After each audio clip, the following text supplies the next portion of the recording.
नमस्कार दोस्तों, कैसे हैं आप सभी। आज की कहानी का शीर्षक है दहलीज अंदर बाहर। उसे नज़र देखने पर हैरानी होती थी। साफ सुथरी और सुंदर स्त्री थी वह। लगभग 35 की उम्र थी और कमज़ोर शरीर था। वस्त्रों में ऐसी सफाई और सलीका की राह चलता व्यक्ति देखकर सोचने से न रहता कि अच्छी भली है, कोई काम क्यों नहीं करती, मांग क्यों रही है। उस पुल पर अन्य भिखारिनों को लोग पैसे दे जाते, पर उसे शायद ही कोई पैसा देता। वह सुबह से शाम तक वहां बैठी रहती। अगर कभी किसी व्यक्ति को पैसे देने का ख्याल आता भी तो वह झिझकता कि कहीं भिखारी न हुई तो पैसे देने पर बुरा मान जाएगी। एक बार कोई व्यक्ति उसके सामने 10 पैसे का सिक्का डाल गया। स्त्री ने पहले तो उसकी ओर ध्यान से न देखा, फिर जब उस पर नज़र पड़ी तो उसे उठाकर देर तक देखती रही। फिर वह हंसने लगी और कुछ देर बाद उसे दूर फेंक दिया।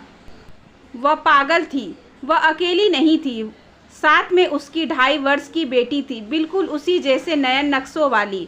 उसने सुंदर फ्रॉक पहना था। रोज फ्रॉक बदला हुआ होता, उसके बाल संवरे हुए होते और चोटी में फूल लगा होता। अपनी माँ की तरह ही वह भी बहुत अकेली दिखाई देती। उसके चेहरे पर अजीब सी गंभीरता थी।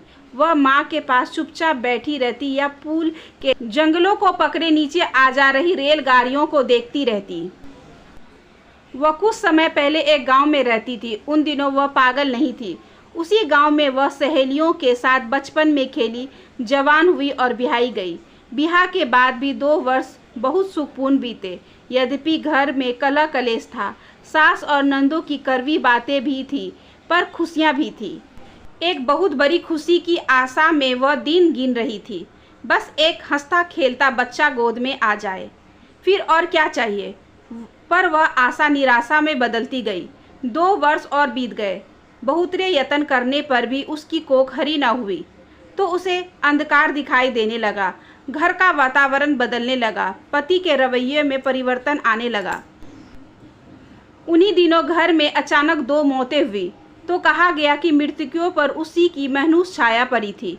फिर अगले महीने गांव में 3 मौत हुई तो उन व्यक्तियों पर भी उसी की मनहूस छाया बताई गई। फिर तो वह जैसे हमेशा के लिए उस जंजाल में फंस गई। जब जिसका पति दूसरी शादी करके उसकी सौत ले आया, बहुत तीखे स्वभाव की थी वह, चालाक और मक्कार। उसे घर वीरान लगने लगा। एक भयानक जंगल जिसमें उसे डरावनी आवाज़ें सुनाई देती। वे आवाज़ें रात के समय और भी डरावनी बन जाती।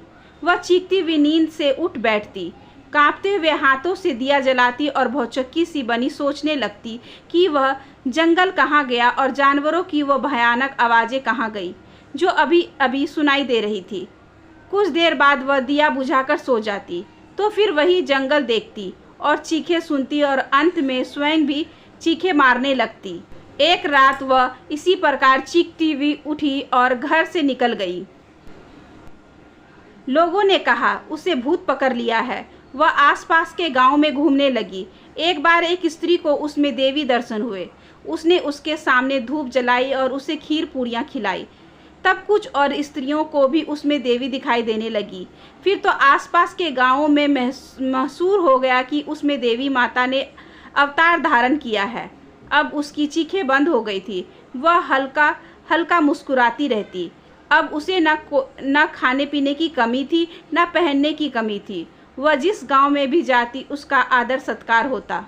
फिर उसके बारे में मशहूर हो गया कि जिस पर भी उसकी कृपा दृष्टि हो जाए वह दूध पूत भी चाहे पा सकता है। वह एक नई दुनिया में जीने लगी थी जो बच्चों की दुनिया थी। अपनी कल्पना में वह उन बच्चों से बातें करती, उन्हें खिलाती और लोरियां गाकर सुलाती। लोग सोचते वह फरिश्ते से बातें किया करती है।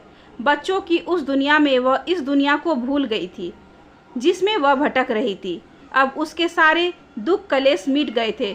उस दुनिया में न जहरीली सौत थी, न विमुख पति था, न भयानक जंगल जैसा घर था।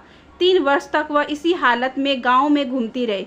फिर एक बार वह ऐसी गायब हुई कि उसे किसी ने न देखा। उसकी श्रद्धालु स्त्रियां ने बहुत खोज की पर उसका कहीं पता न लगा। उन दिनों उसे अपने अंदर एक बच्चा साकार हो रहा महसूस हुआ था और उसे डर था कि उसे कोई छीन न ले। सो वह उन गांवों से दूर चली गई थी। कुछ ही महीनों में उसकी कोख भर गई थी। वह अपने बढ़े हुए पेट पर हाथ फेरती हुई और मुस्कुराती आखिर उसने एक बेटी को जन्म दिया। वह बच्चों की उसी दुनिया में बेटी के साथ दिन बिताने लगी, उसका पालन पोषण करने लगी। तब एक स्टेशन के पुल पर उसके दिन बीतने लगे। बेटी बड़ी होती गई। उसके संसार में माँ के अतिरिक्त रेलगाड़ियाँ थीं, इंजने की चीख थी, उलझी हुई रेल थी और लाल हरी पीली बत्तियाँ थीं। वह पुल के जंगलों में से उस संसार को देखती रहती।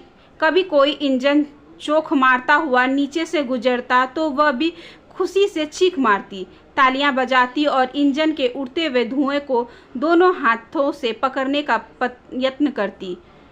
एक अलग दुनिया थी बेटी की, एक अलग दुनिया थी माँ की। वह बहुत खुश थी। अब यद्यपि वे पहले वाले दिन नहीं थे जब उस गांव के खाने पहनने की कमी नहीं थी, पर अपने कई अभावों में रहकर भी खुश दिखाई देती थी। उसका शरीर कमज़ोर पड़ता जा रहा था। वह ज़्यादा खर्च बेटी के खाने पहनने पर ही करती। वह स्वयं कम खाती, कभी भूखी भी रह लेती। उसकी पूंजी दिन प्रतिदिन कम होती जा रही थी। उसे डर था कि अब जब हाथ में एक भी पैसा न रहा तो वह क्या करेगी। एक दिन वह बैठी बैठी अपनी दुनिया में खोई हुई थी और उसकी बेटी पुल के जंगलों को पकड़ने लाइनों की ओर देख रही थी। सामने से धुआं छोड़ती हुई रेलगाड़ी आ रही थी। इंजन चीख पर चीख मार रहा था। फिर जब इंजन धुआं छोड़ता हुआ पुल के नीचे से गुजरा तो वह फिर जोर से चीखा। उसी समय एक और हृदय बेदी चीख सुनकर वह अपनी बेटी की ओर लपकी। बेटी वहाँ नहीं थी। गाड़ी पुल के नीचे से गुजर चुकी थी। स्त्री ने आंखें फाड़ कर नीचे लाइनों की ओर देखा तो उसकी चीख निकल गई। लाइनों में उसकी बेटी गिरी पड़ी थी और उसके फटे हुए सिर में से लगातार खून बह रहा था। उसके गिर्द लोग जमा थे। वह पागलों की तरह चीखी और पुल से नीचे छलांग लगाने के लिए चली तो लोगों ने उसे पकड़ लिया।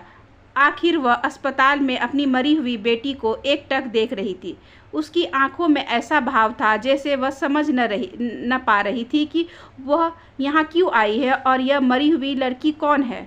वह उठी और अस्पताल में से निकल कर चल दी। लोग हैरान थे कि वह बेटी को छोड़कर ऐसे चली गई थी, जैसे उसमें कोई संबंध ही ना था। उन्होंने समझा कि वह पागल हो गई है, पर उस समय उसे होश आ चुका था। वह जब पुल पर जोर से चीखी थी तभी उसे होश आ गया था और वह पागल नहीं रही थी।